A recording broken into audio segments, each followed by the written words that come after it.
if you don't believe what Yah tells you, and you don't believe that He has better for you and has more for you, then you're speaking against His blessing. Yeah. And you're saying, no, that's not true. Yeah. And you're calling Him a liar. Yeah.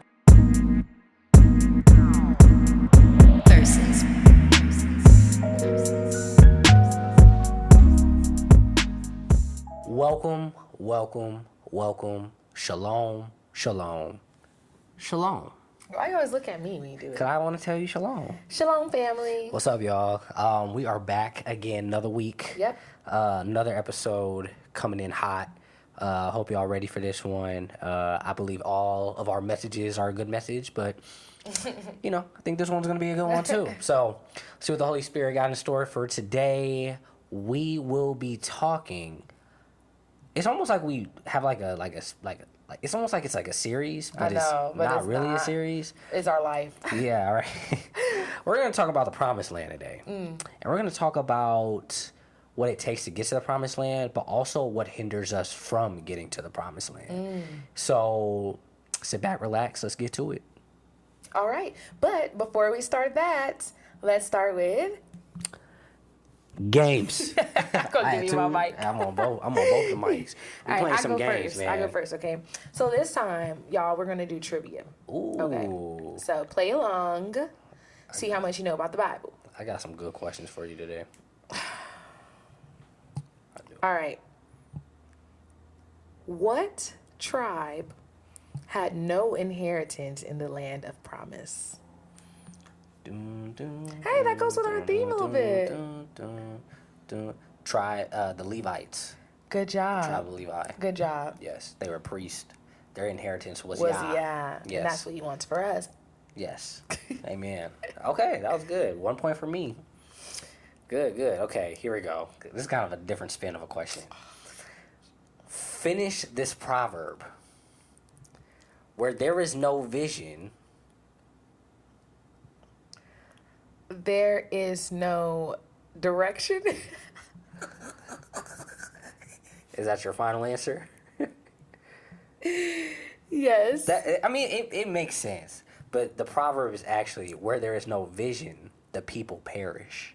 Oh. Did you know that? No. You never heard that before? I mean, now, but I didn't know it at the time. Like. I thought you knew that one. Oh, did Sorry. you? Oh, sorry. I feel That's bogus. okay. I got one for Proverbs 29:18.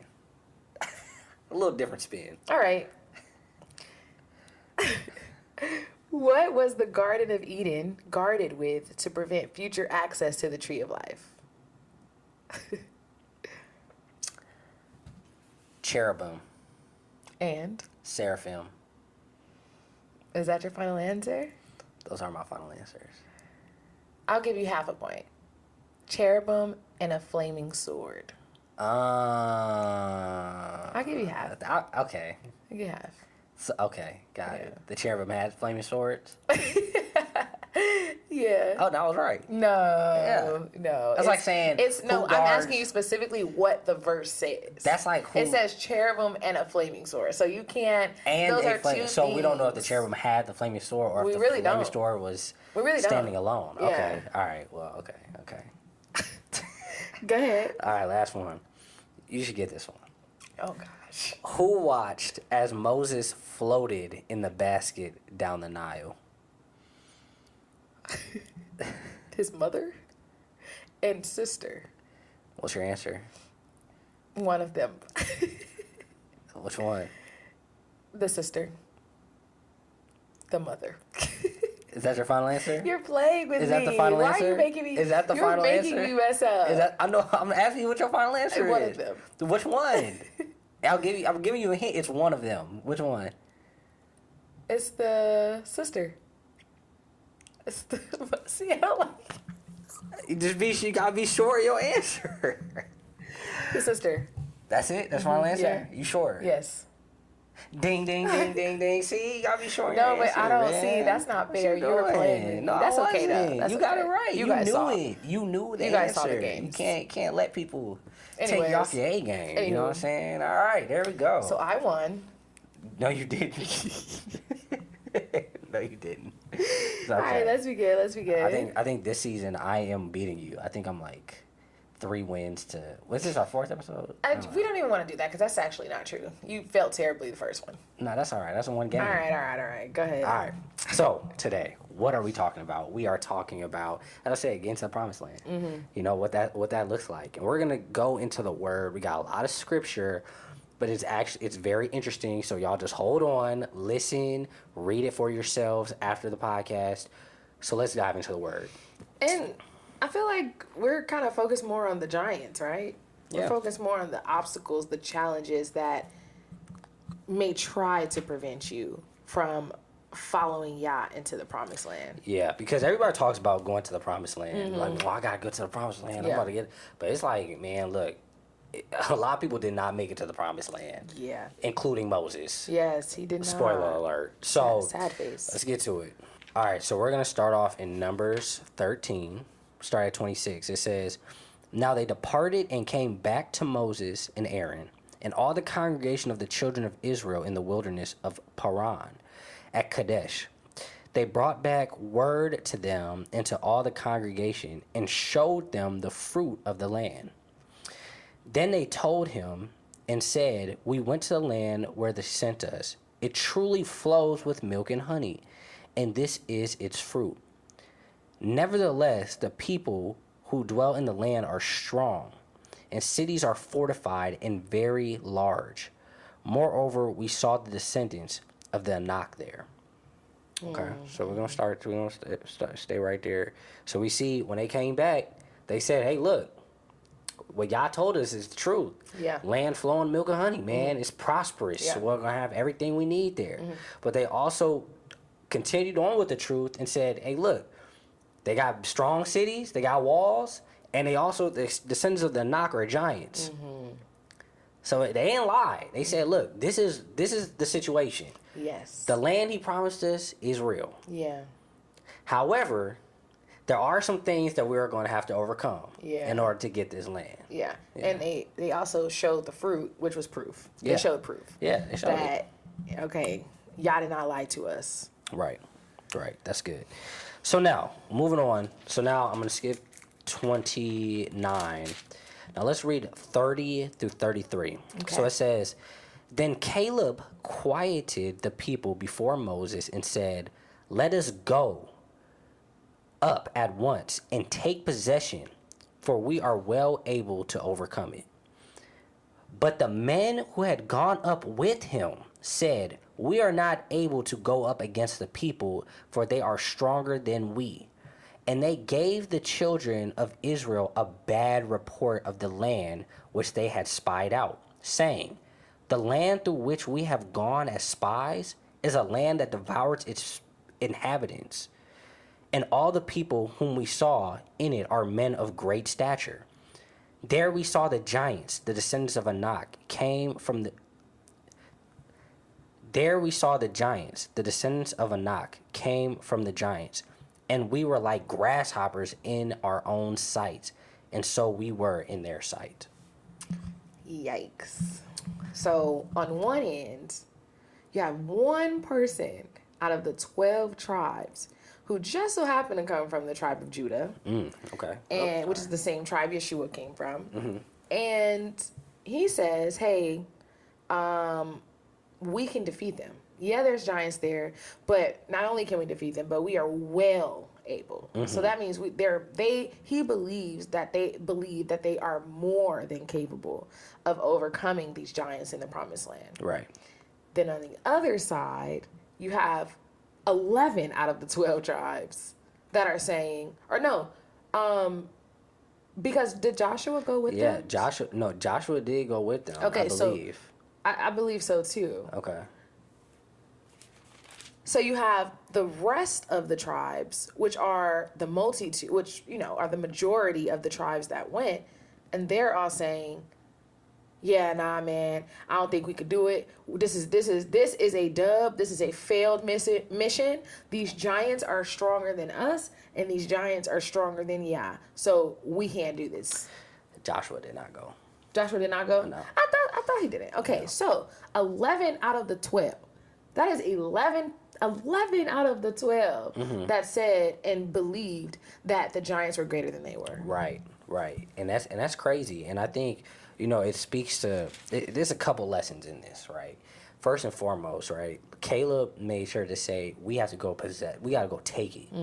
Right? Some things that Yah has for you, you got to go take. Yeah. Cuz somebody else is occupying it. So at that time, the giants and all those other people, they were possessing the land that did not belong to them. Yes. That's the key. Not just taking from anybody or like, you know, taking it from people, things that are theirs, but taking from people where as Yah directs you, things that are yours. That he promised you. He promised you and that they are not ordained to be in. Yes. And it's not and I think it speaks to us because we'll see somebody that is occupying the land that we have that's supposed to be ours, right? Whatever that may look like, right? And we will get discouraged. Yes. And we will sit back and say, well, it looks like it's a challenge, so I'm just not going to do anything about it. I'm just going to, you know, let them have it. When really, Yah is like, that's yours. But what are you going to do about it? Like, are you just going to back up? Are you going to be scared? Are you going to run away? Because you see all the other 11 spies, they said, I ain't going up there. Yeah. They gave all the children of Israel a bad report because they were scared. Yeah. One person said, look, we're gone. Yeah. Yah told us that's our land. Come on, we're more than able. Yeah. And he also had an idea of who it is that backed them. Yes. He understood that God is not a liar. Yeah. So at the end of the day, if he said this is our land, then obviously we're capable of taking it. Yeah. Regardless of who's in it. Yeah. You know? Yeah. And I think that also it's a testimony for the fact that just because Yah has promised you something doesn't mean that he's going to lay it in your hands. Oh, yeah. Because honestly, it seems to be a pattern here to where the things that Yah has for us, he wants us to play a role in obtaining. And the way that we play this role in obtaining it is through trusting in him. I feel like that's the biggest thing is through trusting him. We do the desired actions that he wants us to accomplish by trusting in him. You know what I'm saying? Like, you ever like experience, you know, having a task, but you don't really believe in it, or you don't believe that it can happen, so you're very hesitant, or you're like 1 foot in, 1 foot out. Like, in being able to get what it is that Yah has for you, to reach that potential, you have to go all in. Right. But you can't go all in unless you trust him and you trust what he says is yours. Right. And I believe that's why a lot of believers have not reached their promised land. Right? Because you see here, only one believed. Yeah. Out of 12. Yeah. They all claim they you know, follow Yah, right? But only one of them believed that was their land. And that speaks to the body and speaks to the church. It does. Many people are not reaching their full potential in Christ. Like they are not reaching their promised land. They are comfortable being in the wilderness. Yes. They're comfortable with the manna coming from the sky. Yeah. They're comfortable wandering and just being taken care of at a very simplistic place. And you see what the common word you're using. They're comfortable. It's hard to get comfortable being uncomfortable. Yeah. Okay, that's a hard thing. It's not a good feeling. Sometimes it's it's painful. Sometimes it causes you to experience bad emotions, but at the end of the day, it's a hump that you have to get over in order to get to what Yah has for you ultimately. Right. And I feel like sometimes with believers, they just want to play it safe. Play safe. You know what I'm saying? They want to believe that Yah can do this for them because they can see it. You know, we talked about this all the time. You can see the outcome. You know what's going to happen. You're safe. Like it's things that you are used to, that you've experienced before. It's when he starts calling you into untapped waters, uncharted territories, that you got to trust him in things that you've never seen before. Right. Or you don't know what it's going to look like, or you don't know what other people are going to say, or you don't know how it's going to make sense in where you are right now. Right. It's in those moments that you're going to reach where he needs you to go because of the amount of faith that you have to have. Right. Because nowhere in here does it say Caleb like knew how they were going to get it. Yeah, he didn't. He just said we're well able. Yeah, he just knew who he served. Come on, we can go get it. We can go get it right now. What's up? You know what I'm saying? Like we'll figure it out. And I think that's the mindset Yah wants us to have is if I told you this is what to do this, trust that I'm going to take care of the rest. Yes. And he did, as we see later on in the word. But the people who said, that's not it, and spoke against his blessing. Yeah. Because that's ultimately what you're doing. If you don't believe what Yah tells you, and you don't believe that he has better for you and has more for you, then you're speaking against his blessing. Yeah. And you're saying, no, that's not true. Yeah. And you're calling him a liar. Yeah. And that's what these people did. They called him a liar and then spewed that lie, like Satan, like the enemy, spewed that to the rest of the Israelites. Yeah. And an example of that in the New Testament is actually, and I'll post the verse down here, but it's where Yeshua says that he didn't say, but it's where they were describing the works that he had done. And it was described that he couldn't do much in Jerusalem, I believe, because they didn't have the faith. Because of their unbelief. So because of their unbelief, he couldn't even do what he could do. Yeah. You know what I'm saying? And I feel like that transfers on to now, and that was a representation of it there. If you don't have faith, the faith is the vehicle that gets you to Yah's miracles. You can't get there. He can't work, and he can't do supernatural things in your life if you don't believe he can do it. Yeah, because this whole how they went and overtook those cities was supernatural. It was how it the was walls all of Jericho fell. of the glory of Yah. It was all Exactly. off of his strength alone. He wants all the glory. All right, let's keep going. So, fast forward. Now we're in chapter 14. Okay. So that was chapter 13. Now we're in chapter 14. And Yah is not happy. He is not happy that these people came back and started lying and started turning the people away from him. Because we're not going to read it, but we're just going to gloss over it. They wanted to go back to Egypt. They selected a leader and everything and said, take us back. We're done. You brought us out here to die. Like, now the promised land got giants hit it. We're done. We're going back to Egypt. Now, can we just, for a second, because I feel like it is worth noting, that can happen in real time as well.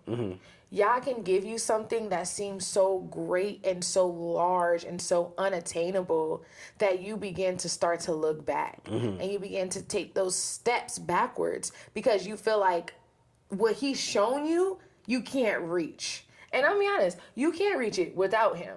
You know what I'm saying? And I feel like that is an example that they did. They were told the report. They were told that there were giants. They were told that this was something that they were going to have to fight for. And so what did they do? They started to revert back. They started to go back to what they knew, regardless of the fact that they were enslaved. All right. Regardless of the fact that that situation that you were in was not desirable and was not what y'all wanted you to be in. But you started to look back because what was ahead looked so big and scary. It looked big and scary, and like you said, you're familiar. Yeah. Right. They were familiar with Egypt. Right. They they were gonna be slaves, but at least they know they're gonna get fed. They know they're gonna have some housing. They know they were familiar with that lifestyle. They knew how to move in that city. However, they were slaves, and they were like, I'd rather go back and be a slave than go up and find out what's next, what's for me, what Yah has promised you. Okay, one last thing. This is kind of a side note, but I don't know why. I don't know who's listening, but I just feel led to say it. This can even relate to relationships or marriage, right?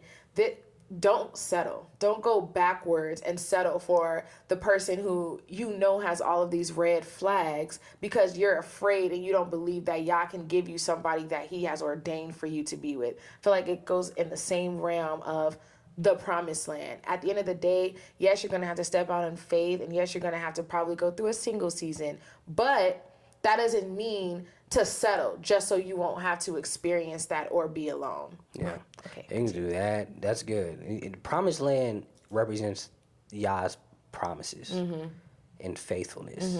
Right. So the promised land isn't necessarily a physical place. Right. But it's believing in what the word says. Yes. It's believing in what he says and his promises that he's made to his children. Yes. Right. So yes, that's a good point, right? It could be a job, right? It can be getting real comfortable where you're at, and but Yah's like, no, I want you to step out and be an entrepreneur. Or I Yeah. want you to step out and do this. Yeah. This is what I've called you to do. I want you to be a full-time minister. I want you to, you know, whatever it may be. Yeah. And you being like, yeah, I'm cool. I'm comfortable where I'm at. I like this lifestyle. Yeah. And the whole time you cutting off that blessing, because that blessing is truly what's going to fulfill you and give you everything you need in that, you know, in that time. So but yeah, that's good. So, but anyway, back to what we were talking about, how Yah then, he's mad. Yeah. Because these people then came against him again. And if you read all throughout, you know, these first 5 books, especially when they've left out of Egypt, you see these people are constantly just stiff-necked, arrogant, just not learning who he is, just mad. You're just mad at him. He's tired of it. Yeah. And this is when you see that blessing get cut off from him. So let's go.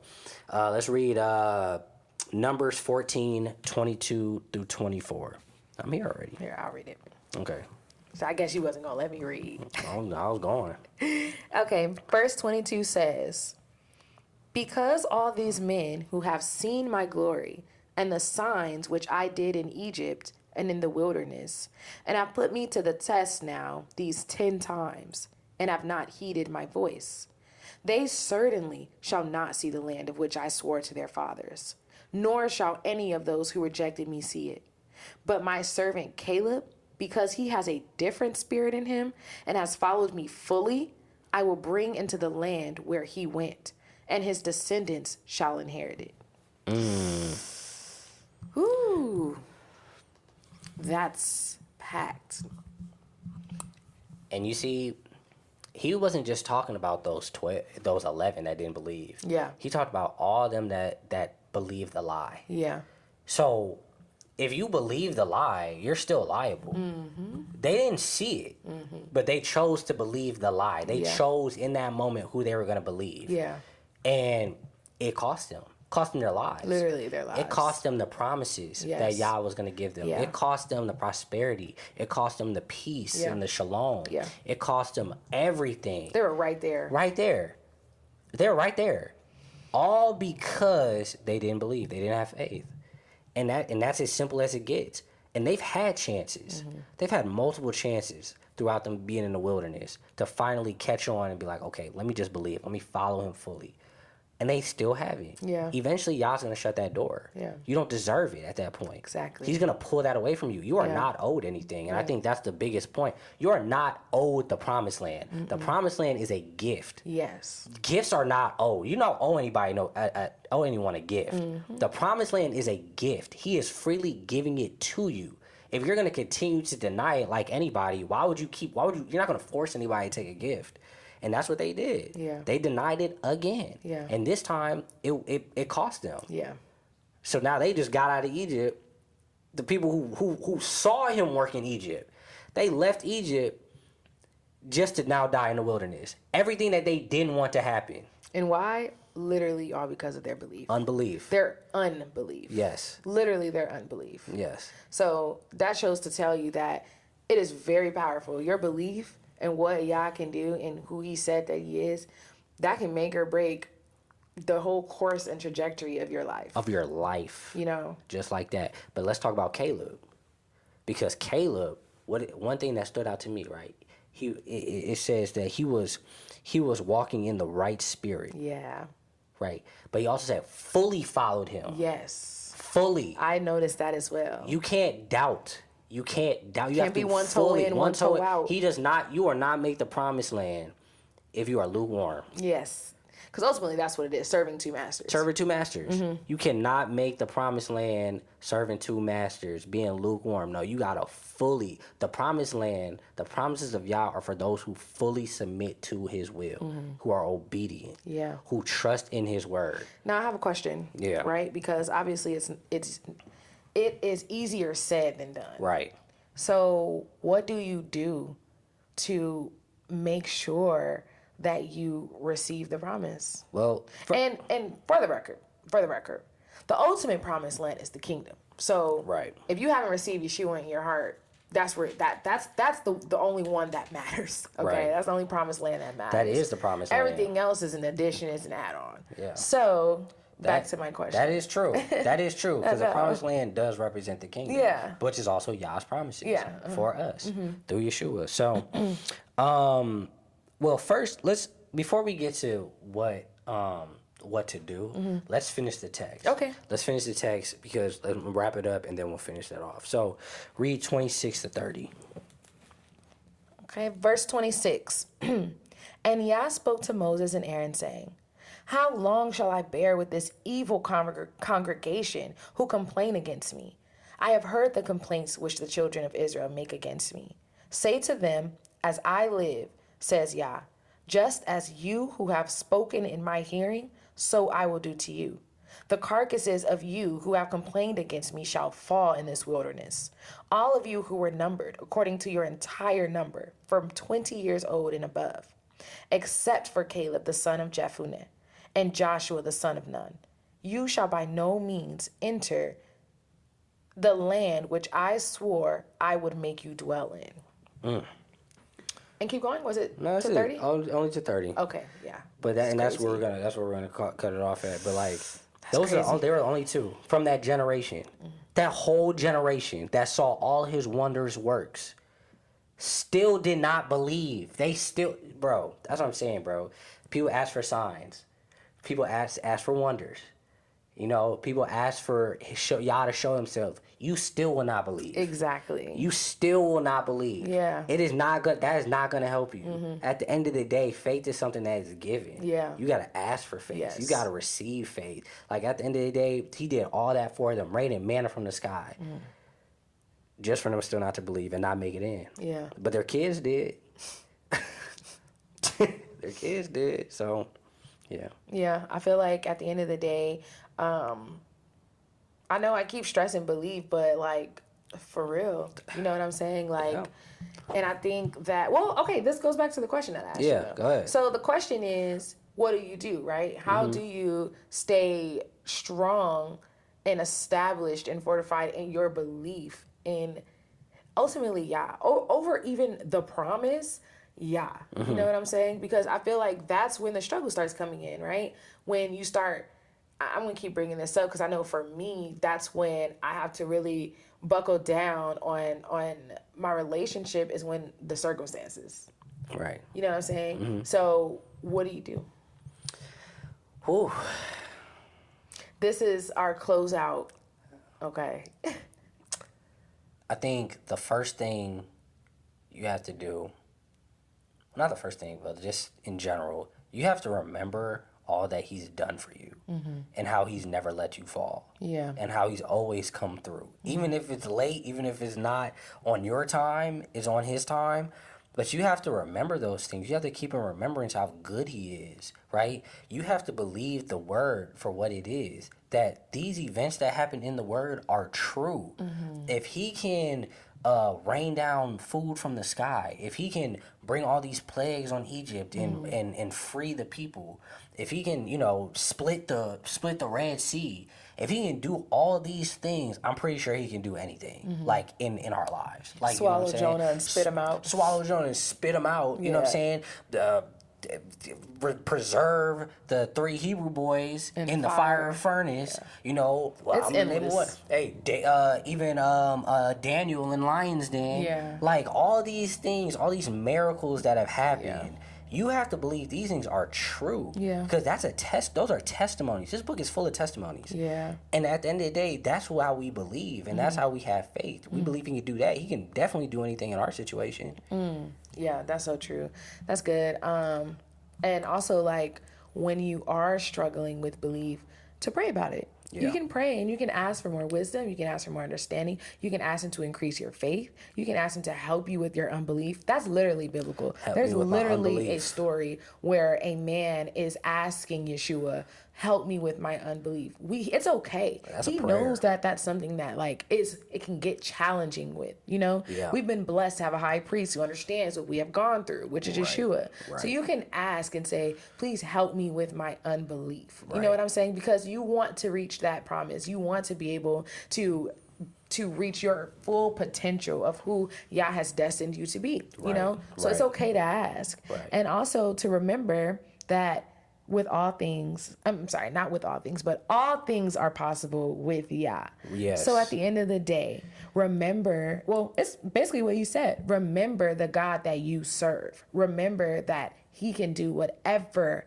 he wants to do whenever he wants to do it. If he ain't doing it for you, it's because he's choosing not to do it for you. And Yah also says that he'll never withhold a good thing from those who love him and those who walk uprightly. Yeah. So at the end of the day, just remember that you serve a God who is more powerful than anything you could ever imagine. And that, but like I said, that's easier said than done. Yeah. You know? Yeah. And with anything that has value or anything that is worth having, there's going to be giants. Mm-hmm. There's always going to be giants. There's always going to be something standing in the way, whether it's money, whether it's comfortability, whether it's family, friends, whoever is being used. Time is a big one, right? Like, I don't have enough time. Whatever it may be that is that giant in the promised land, understand, like, Yah defeats giants. Yes. He takes down giants. Giants are nothing for him. Nothing. He's shown it. He's shown it. He's shown it multiple times actually in the word. David in Goliath. The whole flood. Yeah, the whole flood. The whole flood was literally to destroy the giants. To destroy them. He will destroy these giants, but you have to have faith that he can actually destroy the giants. And remember that it's not you fighting him. Just like how David said, I come with the presence of the Lord. He said, I'm backed by him. Yes. Like he said, I don't care about none of that other stuff. Like me by myself, I probably can't take you. But he can. You know what I'm saying? Yes. And what happened? That's what happened. To that. So at the end of the day, you got to remember who backs you, who really rocks with you, and who's really like riding for you. Because he's the one that fights for you. Yeah. You don't have to fight the giants. He's going to fight them. Yeah. And just, stay aware and stay prepared and just know that where there is a promise, there are giants. Okay? Don't be gullible. Don't, receive this promise and have no clue of what's to come or have no clue that there's going to be challenges and obstacles. If something is coming easy for you or just happens like that without any type of resistance, then you should probably, little side eye it. You know what I'm saying? So just remember that, like, there are going to be giants. There are going to be obstacles. It's okay. That's just a part of the process. You just have to lean more into Yah. Yeah. So, Amen. Yeah. That's good. That's all I have for you. That's good. You got anything left? No, I think that's it. So, I'm good. My homework for you all. There's some more homework. Now, this is something that we're doing too, okay? Write out what you believe Yah has promised you. And then write out what you believe your giants are. And then, this was Chris' idea, use the word to rebuke those giants. Yeah. And that's all I have for your homework. And just know, sometimes it is hard to know what the promise is, what the promise isn't. Just move forward. Let Yah align you, realign you if you need to be realigned. Okay? It's okay. Right. Now that's all I have for you. Okay. Thank you for the homework. That's a good homework assignment. Hey. I think that's it. Yeah. So, like and subscribe.